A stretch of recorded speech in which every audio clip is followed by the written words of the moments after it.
जिसे लत लग जाए मंजिल की, सूखा खाना भी उसे खाना पड़ता है। मंजिल खुद चलकर नहीं आती, मंजिल तक हमें खुद चलकर जाना होता है। ये लाइन मेरी नहीं है, ये लाइन है आत्मनिर्भर चाय वाले की।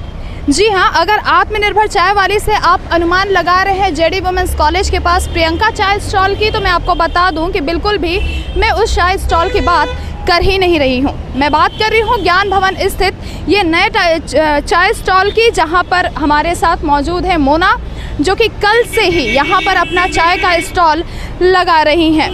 आत्मनिर्भरता की बात एक तरफ, और कोई भी काम छोटा या बड़ा नहीं होता, सारा काम बराबर होता है। लेकिन इस बात को अगर दरकिनार करते हुए मैं बात करूँ सरकार की ओर, तो ये बहुत ही कड़ी निंदा करने का विषय है कि सरकार आखिर युवाओं के लिए क्या कर रही है। हम लगातार बातें करते हैं कि नौकरी नहीं मिल पा रहा है, नौकरी के लिए सरकार कुछ नहीं कर रही है, चाहे वो स्टेट गवर्नमेंट हो या फिर सेंट्रल गवर्नमेंट। इसको लेकर न सिर्फ बिहार में बल्कि हर जगह आवाज़ हमेशा से बुलंद होता आया है।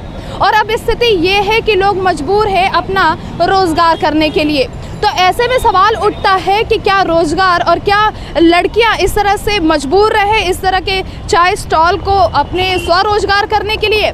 क्या यही गवर्नमेंट चाहती थी? क्या इसी दिन के लिए हम और आप वोट करते हैं गवर्नमेंट को? मैं आपको बता दूं कि मोना के घर की स्थिति कुछ इस प्रकार से है कि वो बिल्कुल भी स्टेबल नहीं है अपने घर को चलाने के लिए, जो कि जिसको लेकर इन्होंने ये चाय स्टॉल खोला यहाँ पर। और ना सिर्फ मोना बल्कि प्रियंका और न जाने ऐसे कितनी लड़कियां हैं और कितने लड़के हैं जो इस तरह के रोज़गार करने के लिए पूरी तरह से मजबूर हैं। यानी कि उनके पास किसी तरह का कोई भी रास्ता नहीं बचा। ये आखिरी रास्ता है जहां पर उन्हें लगता है कि उनका घर चल सकता है। उनको अगर अपने घर का पालन पोषण करना है तो उन्हें कुछ भी करना होगा।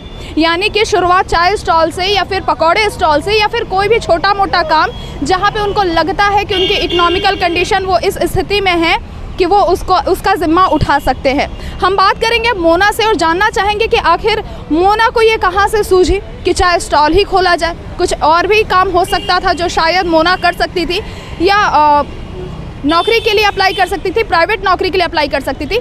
इनको लेकर मैं मोना से बात करना चाहूँगी। मोना, सबसे पहले तो आप जो भी काम कर रही हैं इसके लिए मतलब दिल से सैल्यूट है आपको कि आपने इतना जज्बा दिखाया कि आप चाय स्टॉल खोलने के लिए यहाँ पर ज्ञान भवन पटना में मौजूद है।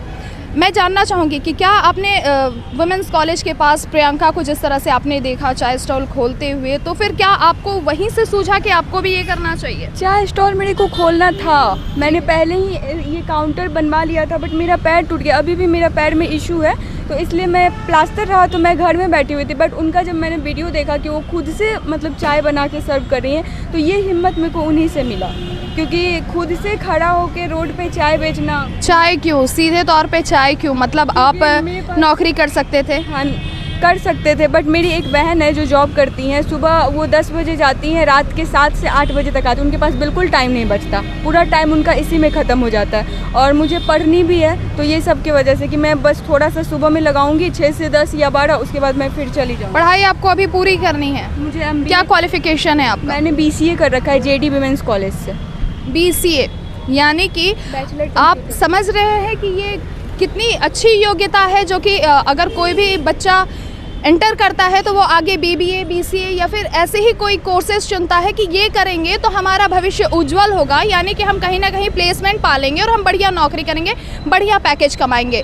लेकिन BCA करने के, BCA कहाँ से किया आपने? JD women's college. JD women's college, जो कि पटना का एक अच्छा महाविद्यालय माना जाता है। और उस महाविद्यालय से निकल के अगर बच्चे यहाँ पर ये स्वरोजगार के लिए प्रेरित हो रहे हैं, तो आप ऐसे में अनुमान लगा सकते हैं कि बिहार में शिक्षा का स्तर क्या है। और बिहार में न सिर्फ शिक्षा बल्कि शिक्षा प्राप्त करने के बाद हम क्या कुछ ग्रहण कर पा रहे हैं, क्या कुछ अचीव कर पा रहे हैं।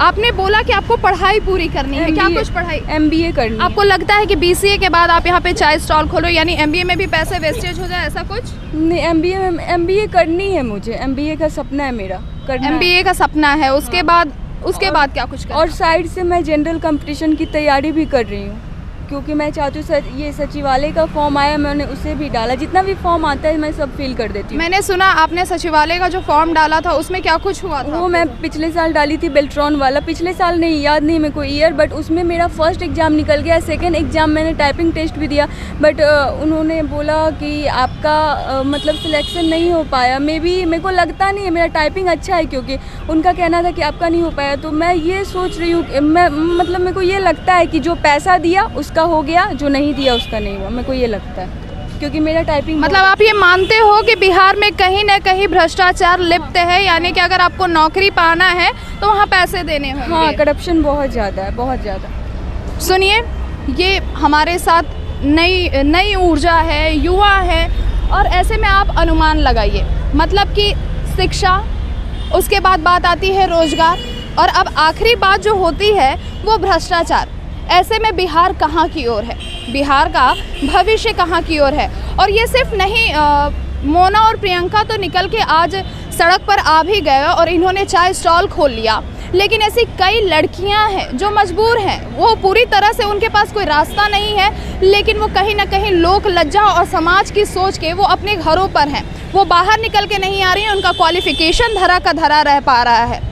ऐसे में अनुमान लगाइए कि गवर्नमेंट क्या कर रही है। गवर्नमेंट हमेशा आश्वासन देती है कि हम रोजगार लाएंगे, युवा हमारे देश के भविष्य है, युवा के लिए ये, युवा के लिए वो, बातें यानी तरह तरह की, लेकिन वो सारे आश्वासन धरातल पर उतरते ही नहीं है। जैसे ही चुनाव खत्म होता है उसके बाद तो हमें दिखाया जाता है कि ये कुछ में अटक गए, वो कुछ में अटक गए, और जो फैक्ट होता है, जो कुछ आश्वासन के बदौलत हम युवाओं को लगता है कि इन्हें वोट करना चाहिए, उसके बदौलत जो हम वोट करते हैं वो हमें नहीं मिल पाता।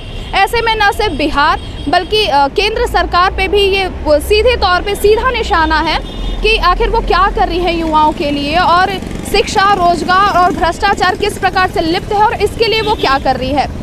एटीएन की टीम तो इस आत्मनिर्भर चाय वाली जो भी मोना है, इनकी सराहना करते हैं कि इन्होंने कम से कम अपने घर को, अपने सपने को पूरा करने के लिए इन्होंने कदम बढ़ाया, लेकिन कहीं ना कहीं केंद्र सरकार और राज्य सरकार की कड़ी निंदा भी करते हैं कि उनके द्वारा जिस प्रकार से लापरवाही बराबर बढ़ती जा रही है, उसके प्रकार जिस प्रकार से बच्चे मजबूर हैं, लड़कियां इस तरीके से निकल के आ रही हैं अपने आप को, इस बात को लेकर एटीएन की टीम राज्य सरकार और केंद्र सरकार की कड़ी निंदा करता है। कैमरा पर्सन नीतू के साथ मैं तनु वर्मा, एटीएन।